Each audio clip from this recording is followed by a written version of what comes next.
In 1986, a catastrophic nuclear accident occurred in Chernobyl, Ukraine. The soil was heavily contaminated with radioactive materials.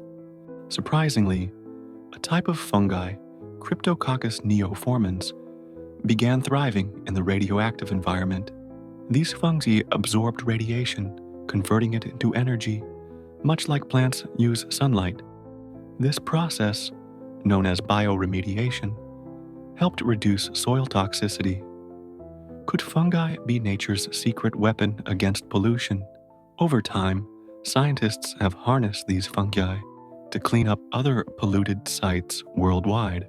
The Chernobyl fungi story remains a testament to nature's resilience and ingenuity.